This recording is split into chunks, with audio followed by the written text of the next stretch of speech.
All right, guys, in this video, I'm going to be going over my new manipulation algo on Nasdaq, my exact settings that I would recommend, and how to use this system properly. Because even though this is a trading indicator, right, there are still basic rules that you need to follow. I do want to mention as well, we have a full-on PDF guide going over what I'm going to be sharing with you guys. So if you ever want to refer back to that, that comes with access to this indicator. So as far as trading Nasdaq goes, I recommend trading on a 1-minute time frame. I see some of you guys trading on a 3 or a 5-minute time frame. Because we are looking for those moves early on in New York session, we want to be on a lower time frame. So anywhere from a 30-second to a 1-minute time frame is going to be your best bet. Again, this is a very volatile market. We want to make sure we are getting in these moves on time. To do that, we need to be going on to a lower time frame. So for starters, I'd say stick to the 1-minute time frame exclusively. That's where we found the best results back tested using this indicator. So once that's done, you want to make sure that you are trading New York session. You guys can trade Asian and London session as well, but if you're not yet profitable, you should only be trading from like 9:30 to 11 a.m.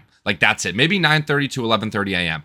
That is going to be it. The reason why you guys should be trading New York session is because that is where all of the volume is. You shouldn't be trading low volume pre-market. We're not seeing any meaningful sweeps here. And pretty much all of these trades are going to be either break even or this one was actually a win. I'd say anywhere from like 9 to 11:30 a.m. If you're brand new, I'd start with market open. But a lot of the times you can get these squeezes after 9 a.m. Eastern. But for starters, 9:30 to 11:30 a.m. Eastern is the time frame that I would be trading. Now jumping into the indicator settings here, I would turn off the momentum filter. In this case, it actually still caught these two nice moves on Nasdaq this morning. So you can keep the momentum filter on or off. I just prefer to have it off because sometimes it will mitigate a good signal that I would still take, even if it doesn't have bullish or bearish divergences. But you can also turn on the show divergences. Even if there's not, it'll still show a signal in case it follows your rules. Pretty much besides that, I have everything on default. When I'm trading live, I'll have the show recent trades only. I don't care to see the previous signals on my chart. I like to have a clean chart, but just for the sake of this video, I'm going to keep that unchecked as well. Now, when you are using the manipulation model, you want to look for very obvious V-shaped reversals. This is what I talk about time and time again. So what does that mean, an obvious V-shaped reversal? Well, number one, you want to look for sweeps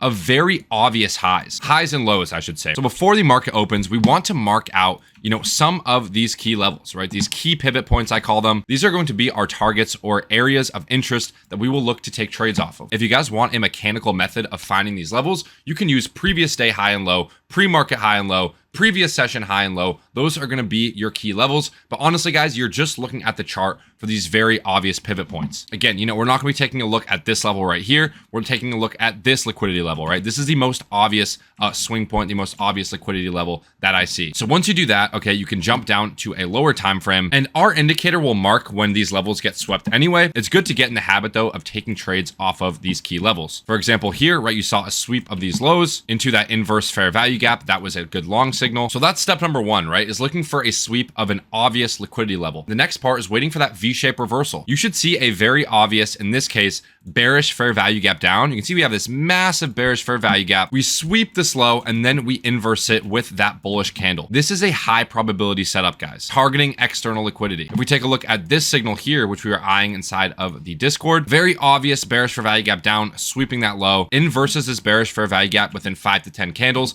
This is a fast reversal. This is exactly what we want to look for that V-shaped reversal. Again, this is an obvious sweep of liquidity, right? Take a look at how this signal looks compared to this signal, for example. Now, even though this trade technically worked out, right? We saw that inverse fair value gap, maybe you had a TP1 or break even here. This is not a high probability trade. Not only is it outside of our time window, but we're not seeing a very obvious sweep of external liquidity. This is a better example. Right? This is a better example. This is the part where you can stack other confluences as well. For example, here we had a 5-minute bullish fair value gap that we were delivering off of as well. You could even say that this was the golden pocket fib. So now you can start to stack confluences as well, but that's just something extra. You don't need that. If you follow the rules I'm laying out in this video, you can be profitable without using fibs, without using any other sort of support or resistance levels, just trading these key liquidity levels. Now let's talk about managing your trade. So the way I manage my trade is I do not take partial take profits. What I'll do instead is I'll move my stop loss to break even after the first structure high or low is hit. So for example, on this trade this morning, I I'm moving my stop loss to break even at this most previous structure high, but I'm not taking profit until I see price tag an external liquidity level, which in this case, if I look left, remember the levels that we had marked out earlier, would be this high right here. So this would be my take profit. Not the best risk to reward on this trade, right? Around a 1.7. But again, this is a high probability trade. When you are seeing this sort of formation at market open, there's a high likelihood that this will hit your take profit. And remember, you only need around a 40% win rate with this risk to reward to be very profitable. And using the system, you're going to have higher than a 40% win rate. You're going to have higher than a 50% win rate if you follow these rules. So let me show you guys again on the most recent signal that we were talking about inside of the Discord. Sweep of liquidity, V-shape reversal, stop loss below that low. Again, you're moving your stop loss to break even at the most recent structure high, which would be right here. I'm not going to move my stop loss to break even after this high. That's only like a what? Like a 0.4 risk to reward. So I want to wait for a little bit better of a risk to reward before moving my stop loss to break even.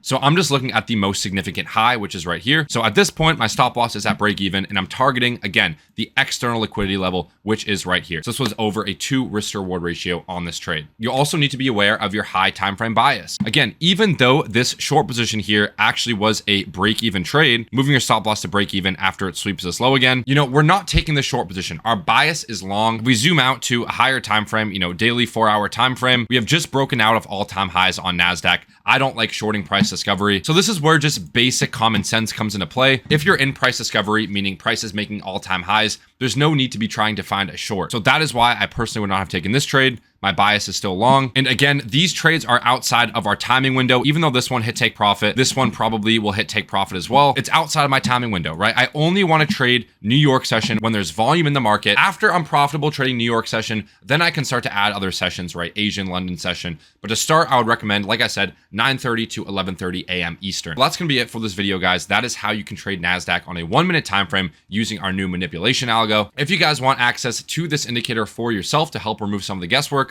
make sure to click the first link in the description below. Not only will you guys get access to this indicator, you're going to get access to a like-minded community of traders that are trading with you every single morning. I do plan on live streaming in the future as well. And also feel free to ask any questions. If you guys are still struggling with this, I'm trying to make it as simple as possible to follow along and to get the hang of this. I get if you're a brand new user, it can be kind of overwhelming, but stick with it, okay? Give it a few weeks, give it a few months. This is a skill that can genuinely change your life. You need to be willing to put in that time to train your eyes to see what an A+ setup looks like, to get in the hang of following your rules. And that is what we have designed this algorithm for. If you guys have found value, make sure to leave a like, subscribe to the channel for more trading content, and I'll see you guys next video.